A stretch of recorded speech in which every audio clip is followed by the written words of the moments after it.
Hi friends, ఇదిగోండి ఇది శంకు పువ్వుల మొక్క. ఇది అసలు నేను వెయ్యలేదన్నమాట. విత్తనాలు పడి అవే టబ్బులో వచ్చాయి. ఇలా అల్లుకుపోయింది మొత్తము. చూస్తున్నారు కదా ఎన్ని పువ్వులు వచ్చాయో చూడండి.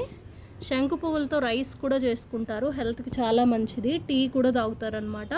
నేను ఒక్కసారి అయితే చేశాను. నెక్స్ట్ టైం చేసినప్పుడు కంపల్సరీ మీకు చూపిస్తాను శంకు పువ్వుల రైస్ ఎలా చేసుకోవాలో. చాలా హ్యాపీ అనిపిస్తుందండి. ఇవి దేవుడికి పెట్టుకుంటాను నేనైతే. చాలా బాగుంది. ఇదిగో చూసారా, చాలా బాగా వచ్చింది. ఇంకొకటి మీకు చూపిస్తాను. ఇదిగోండి, ఇక్కడికి రండి. ఇక్కడ చూడండి, ఈ బాటిల్లో నేను కంపోస్ట్ వేస్తాను, వెజిటబుల్ వేస్ట్ వేస్తాను అన్నమాట. ఏదో మొక్కలు ఇలా వచ్చాయన్నమాట, ఇదేంటో కూడా నాకు తెలీదు. కంపోస్ట్ ఇవ్వటానికి ఇలా బాటిల్స్లో ఇస్తానన్నమాట. చాలా ఈజీ, ప్రతి ఒక్కరు చేసుకోవచ్చు అన్నమాట. కంపోస్ట్ కొనాల్సిన అవసరం లేదు. మన ఇంట్లో వెజిటబుల్ వేస్ట్తో మనం కంపోస్ట్ తయారు చేసుకోవచ్చు. చూస్తున్నారు కదా, చక్కగా ఎన్ని పువ్వులు